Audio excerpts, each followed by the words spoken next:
Hello and welcome back to the channel. In this part 1 of Boomer Noobs the Tubes, we're going to talk about the hardware that I'll be using to record my video. So we'll take a look at the computer, the camera, the microphone, the lighting, and the stands that I'll be using. As a bonus, if you stick around until the end, I'll also show you the second camera that I'm going to be using to record this series.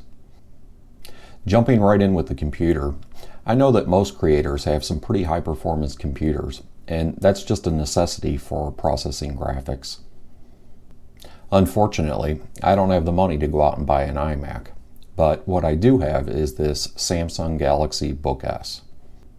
I added this to my Verizon plan a while back, at a time when I had no intentions of creating videos, and unfortunately, that's a purpose for which this computer is not intended.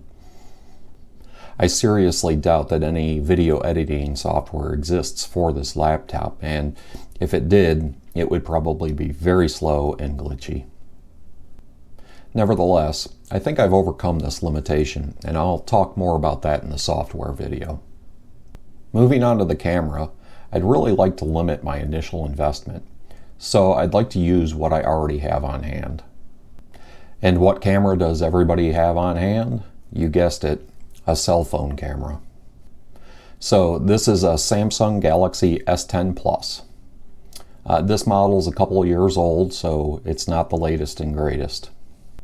Still, its camera specs are pretty good. The back has 3 cameras. One is normal, one is ultra wide, and the third is telephoto. The front has an additional 2 cameras. Looking in the settings, we have the option of 30 or 60 frames per second at Ultra, Full, or Standard HD. What's more, these settings are available for the front as well as the back cameras. So this means that we can record selfie videos in 4K. It's pretty sweet. Furthermore, there's Pro Video settings for the back cameras that we can use to choose 24 frames per second. And of course, we have a bunch of manual settings for the back cameras when we're in Pro Video as well. Now, here's something really cool that I've discovered. So when I got my laptop and I was setting it up, it walked me through connecting it with my cell phone. So I can get on here and control my phone from within my laptop. Now you might be thinking, so what, big deal? But check it out. I can use screen capture software on my laptop to create a how-to video for my phone. And what's more, I can use my laptop to frame my back camera shots. Because I'm shooting all this video on my own, this is going to be a huge help. Normally, without this, I would have to just guess if I was in frame. Now I can just look at my laptop and I know the shot is good. Now, mind you, it's not a perfect solution. As you can see, the laptop puts my phone into portrait mode, and I haven't figured out a way to change that, so I kind of have to look sideways to frame my shot. Nevertheless, I think this is going to be very helpful. Moving on to the microphone, I bought this Pop Voice lavalier mic from Amazon for about 13 bucks. It's not wireless, unfortunately, but it does have a 16-foot wire that can easily be routed out of the shot. The sound quality is really good, and it remains consistent regardless of where I'm positioned in relation to the camera. Oh, by the way, did I mention it was only 13 bucks? Yeah, you can't beat that. Going to the Pro settings on my phone and selecting microphone, we see that the USB button lights up when I plug in the microphone. And that's all there is to it. I can now capture sound with this mic. Easy peasy. As for lighting, I picked up these newer lights from Amazon for just over 100 bucks. The set came with 2 lights, 2 power supplies, 2 battery packs, 2 stands, and a remote. The lights are adjustable for warmth and brightness. Also, I can insert gels for color if I want. Of course, I don't have any gels, but white should be fine for this video.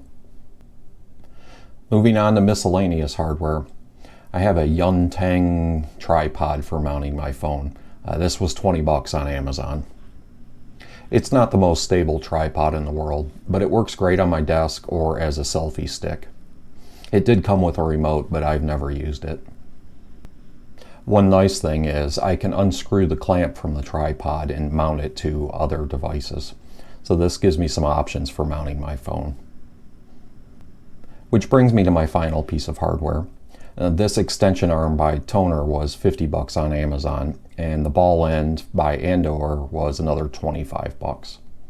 Together they make shooting overhead product reviews a snap. I love that it clamps to the edge of my desk. My video room is tiny and anything that helps save space is fabulous. So that's pretty much everything. Now, as promised, let's take a look at the camera that I'll be using to shoot me shooting the example video. The company that I work for has a bonus points program to reward good minions, and I had collected quite a few and got the wild idea that I needed a camera. This is what I bought, a GoPro Hero 8 Black. I know, I got suckered in by the hype.